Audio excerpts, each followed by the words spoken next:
Do you feel this is something you absolutely have to do? Are you driven to do it? Do you see a gap that you think others don't see and that you have a unique contribution to make? I'm really, really glad you're here. And I get a chance to travel all over the world and speak about some of this stuff, but it's pretty wonderful to be here at home. So it's one of my favorite events of the whole year. So what we're going to talk about tonight, as Lisa mentioned, is different types of entrepreneurship. So we're going to talk a little bit about a self-assessment. What are the different corporate structures and forms? We're going to look at sort of the old world that used to really have this big dichotomy between charities on one end and for-profits on the other. We're going to play around in this kind of messy middle space that's emerging. What are the types of business from both traditional and social ventures? And then we're going to look at things like consulting, services, products, and the sharing economy, which is something that's emerged pretty recently. What is the scale and profiles of these business types? And then forms and sources of financing. Innovation is the key to solving the toughest problems in our world. And I think what you always have to remember is that entrepreneurs are problem solvers. That's what you are. You're solving the problems. You can't just always be in love with the thing that you've created. You have to be in love with the problem that you're trying to solve. So I have a couple of questions for you, and I have prizes. Oh yeah. We think about markets as a way to achieve transformative change. We think about iPhones. What are some other ways that we can achieve transformative change? Anybody? So if you think about some of the big changes that have happened in the world. Yep. Education, great. Anything else? Okay, come on up and get a prize. Just because you've been so bold.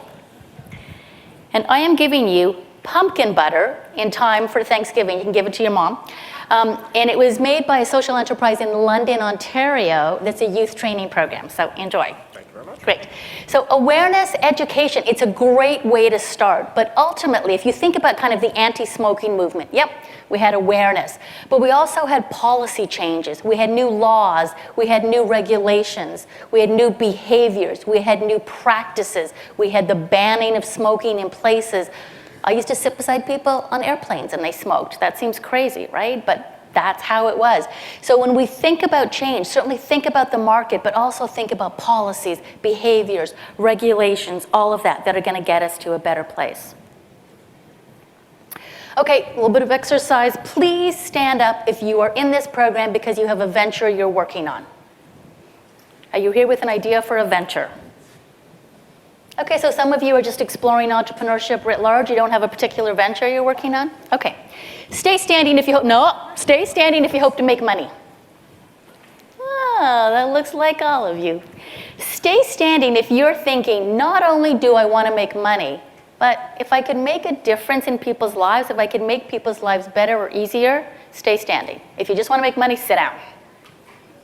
Okay, thank you very much. Now you can all sit down. I actually find that more and more, particularly younger folk that come to see me are like, listen, I don't actually want to work for a charity. It's not so much the space that I'm attracted to. And for entrepreneurship, I'm not a profit maximizer. I'd like to make money, believe me. But if I wanted that, I would just do my MBA, go walk on Bay Street. That's the end of it. People are really playing around with how they can do both, how they can make money and how they can have an impact. It used to be you had to make a choice. You don't have to do that anymore. So why do you want to start a business? What is your motivation? And you really better understand that because it's a hard road that you chose to travel. So you have to make sure that you understand what your motivation is. Do you have the skills and the aptitude to be an entrepreneur? If you're not really a risk taker, if you're not used to failing, I'm not sure this is the right career path for you. 1 out of 10 businesses succeed. That means 90% of them fail. You better get used to failing, course correcting, pivoting, changing. And if that's not who you are, really think about your attitude. Do you feel this is something you absolutely have to do? Are you driven to do it? Do you see a gap that you think others don't see and that you have a unique contribution to make? Then this is the path for you. What resources do you need? And I don't just mean money. What's the kind of space? You know, there's all these shared spaces popping up all over the place. In my world, there's places like the Center for Social Innovation. There's co-working spaces. Are you okay to be stuck in a basement with a desk and kind of musty stuff at your own house? You know, you have to really think about what's around you. What do you need to make yourself a success? And have you checked to see what's already going on out there? Do you know there's a market? Do you know if someone else has tried to do this before? Did it fail? Did it succeed? What can you learn from their experience? I rarely find someone with a brand new, totally cool idea. I find people putting new things together in new ways all the time. But take some time to look around the world. We have this cool thing called the internet. Look into it, it's cool. And you're going to be able to find anything, anywhere about what's already going on in your space. Do the market intelligence. Spend some time floating around in that. And how are you going to structure it? Are you going to be a not-for-profit? Are you just there about making money? Are you going to be a charity? So I want to spend a little bit of time on this slide, but now it's time for a prize again. Who can tell me the difference between a charity and a not-for-profit?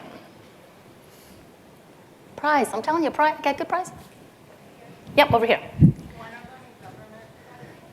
Okay, so he's saying that in a charity, some of the money goes to the people who need it, but there's other funding stuff as well that's involved in that? Oh, for employees. Okay, no. Good try, though. Yep, at the back. Charitable receipts. Thank you very much. Come get your prize.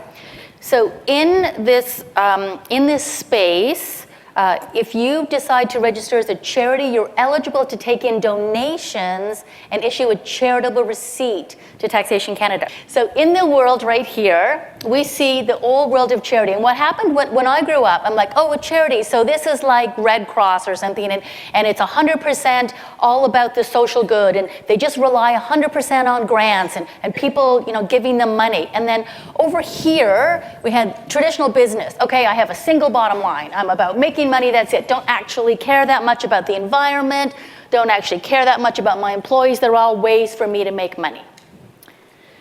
So if you look at what's happening with companies like Volkswagen, we live in an era of accountability and transparency. You don't get away with the things like you used to do anymore. And if you look at the charity world, what's happening in that space is the reliance on the grant economy is killing people. Because what'll happen is a change of government will come through, they'll say, we're not funding this anymore, and your organization is left devastated. You have to diversify your income. You have to think differently about how you can make money and how you can have mission. So you don't have to make the choices that you used to make. What I see in this space is both charities and nonprofits thinking about how to generate revenue. What I see over here is traditional businesses doing things like giving a check to United Way or another organization. The other ones are thinking, yes, I want to do that because that's part of my corporate responsibility, but how do I align what I'm doing with my charitable donations? If you think Bell, Let's Talk, right, what they're doing around mental health, it's a real profile for them. And so I see this space colliding, where these folks are moving in this direction about how to generate income, and these folks are thinking about how they can actually create, not just do no harm, but create a social or positive environmental impact. And if I populate this for you to give you some examples, so there's Red Cross, but even Red Cross is now running, say, first aid courses, and you would pay to take those courses, so they're generating revenue as well as hopefully there for us if we ever needed them in a disaster like a flood that's going to come down from the cafe, but I hope not. And then you into, you know, all the different kinds of recreation programs that are out there. Those are all charities, but I certainly paid for my kid to play hockey. I'm sure all of you paid for different sporting programs, so you can see how they're charities or nonprofits, but they also generate revenue. So let's go over to the other end. There's CIBC, pretty traditional bank, but you probably all know about the CIBC Run for the Cure, right? They've branded this around their particular cause, and many of you may have even participated in that. Then we have programs like Raise Your Flag. It's a venture here at Mars that says, you know what? Lots of kids don't, in fact, go on to post-secondary education. We tell them they're not a success. Well, that's ridiculous. What if you're a pretty bright student and you want to be a baker? How do we create career paths for people not going on to post-secondary? He's looking at saying to Tim Hortons, as an example, how do I create a career path for someone who wants to be a baker by starting at Tim Hortons? And they will actually pay to get this new kind of talent in and move them through the system. So thinking differently about what sounds like a traditional charitable object. Bullfrog power, who knows bullfrog power? Okay, so people pay extra to get clean energy. They wouldn't exist without their environmental mission. It's absolutely embedded in who they are. Do you pay more money? Yep, you do. So there's this place on this spectrum. Who knows Restore? Habitat for Humanity? Great. Okay, it's a charity. They help people build homes, and you have to put sweat equity in order to get the home. But lots of times they get donations of cabinets that they just don't need. Or they're tearing down places and there's pretty wonderful stuff. Or you're renovating your kitchen. Maybe your cupboards aren't so good for you, but you could give it to them and they could use it in one of the houses or sell it to me. Or you could go there if you're looking for a particular door or anything. So they've created this really wonderful social enterprise where the funds go back and to support the charitable organization.